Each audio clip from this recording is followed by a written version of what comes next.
সকাল থেকে দুপুর পর্যন্ত ছোট্ট একটা রান্নাবান্নার রুটিন আজকে শেয়ার করব, আশা করি অনেক বেশি ভালো লাগবে। হ্যালো এভরিওয়ান, আসসালামু আলাইকুম। রিহান মম ব্লগে আরেকটি নতুন ব্লগ দেখার সবাইকে আমন্ত্রণ জানাচ্ছি।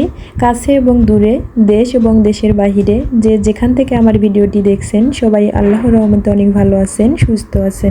প্রায় সময়ে সকালের নাস্তায় রুটি অথবা পরোটা তৈরি করা হয়। ভাবলাম আজকে বাইরের ওয়েদারটা একটু বৃষ্টি ছিল, ঠান্ডা ঠান্ডা ছিল, ভাবলাম একটু খিচুড়ি রান্না করি।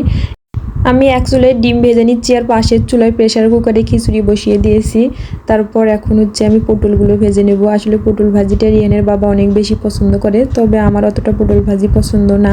পটলগুলো সামান্য পরিমাণ মরিচ, হলুদ আর লবণ দিয়ে আমি একটু মেখে নিয়েছি, তারপর ভেজে নিচ্ছি।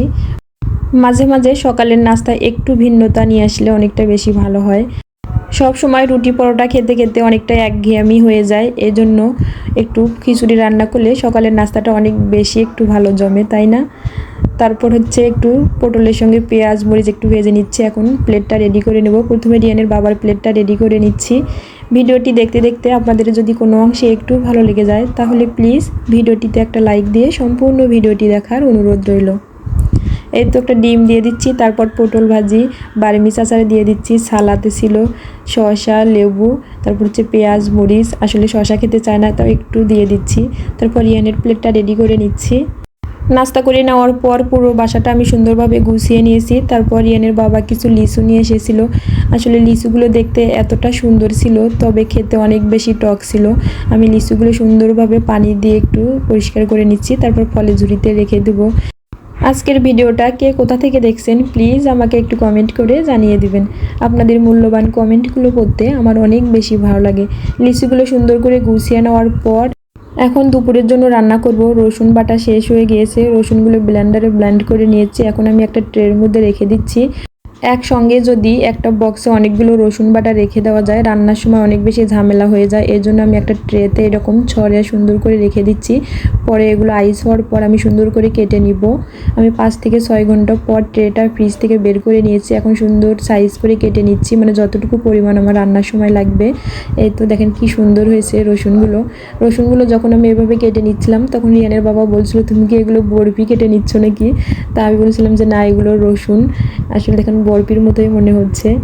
এতে একে একে আমি সব রসুনগুলো সুন্দরভাবে এরকম বক্সে রেখে দিব। আমার কাজের সুবিধার্থে আমি প্রায় সময় এই কাজটা করে থাকি, আপনারা ট্রাই করতে পারেন। আমি সবার জন্য বলছি না, আমি জানি প্রায় আপুরা এই কাজটা করে থাকে, তবে যারা নতুন রাঁধুনি তারা নাও জানতে পারেন, সেই আপুদের উদ্দেশ্যে কথাটা বললাম। তারপর এখন দুপুরবেলা রান্নাবান্নার জন্য আমি এখন মাছগুলো ভেজে নিচ্ছি। এখানে লবণ হলুদ মরিচ মেখে মাছগুলো একটু ভেজে নিলাম। তারপর এখন একটা মশলা কষিয়ে নেব, মানে সবজি দিয়ে মাছটা রান্না করব। এখানে ফ্রাই প্যানে তেল দিয়েছি। তারপর পরিমাণ মতো পেঁয়াজ কুচি দিয়ে দেবো, আদা বাটা রসুন বাটা, এখন মরিচের গুঁড়ো হলুদের গুঁড়ো তারপর জিরার গুঁড়ো স্বাদ মতো লবণ দিয়ে আমি মশলাটা ভালোভাবে কষিয়ে নেব। মশলা যত ভালোভাবে কষানো হয় যে কোনো তরকারি হোক না কেন খেতে অনেক বেশি মজা হয়। মশলা কষানোর সময় চুলার চারপাশে এরকম তেল ছিটে অনেক বেশি নোংরা হয়ে যায়। আমি চেষ্টা করি সঙ্গে সঙ্গে চুলার চারপাশটা একটু পরিষ্কার রাখতে। যদি রান্নাঘর পরিষ্কার থাকে দেখতেও অনেক বেশি ভালো লাগে, তাছাড়া রান্না করে অনেক বেশি শান্তি লাগে। এখন আমি এখানে পটল তারপর ডাঁটা আলু দিয়ে দিচ্ছি, ভালোভাবে কেটে ধুয়ে নিয়েছি। এখন মশলাগুলোর মধ্যে দিয়ে দিব। বেশ কিছুক্ষণ নেড়ে চেড়ে রান্না করে নিয়ে আমি ঝোলের জন্য 1 কাপ পরিমাণ পানি দিয়ে দিচ্ছি। তারপর আমি মাছগুলো দিয়ে দেবো, ভেজে রাখা মাছগুলো। সামান্য পরিমাণ ভাজা জিরার গুঁড়া দিয়ে মাছটা নামিয়ে নিব। এখন বিকেলবেলা আমি মুড়ি মাখাবো। ভিডিওটি দেখতে দেখতে আপনাদের যদি কোনো অংশে একটু ভালো লেগে যায় তাহলে প্লিজ আমার পেজটিতে একটা ফলো দিয়ে পাশেই থাকবেন। যারা অলরেডি আমার পেজটিতে ফলো দিয়েছেন তাদেরকে অসংখ্য ধন্যবাদ। এই তো মুড়ি মাখার জন্য আমি এখানে মুড়ি নিয়ে নিচ্ছি, তারপর ছোলা বুট চানাচুর পেঁয়াজ মরিচ তারপর সরিষার তেল ধনিয়া পাতা কুচি দিয়ে মুড়িটা রেডি করে নিয়েছি। এখন দুধ চা বসিয়ে দিয়েছি। তাহলে আজকে এ পর্যন্ত, সবাই ভালো থাকবেন, আল্লাহ হাফেজ।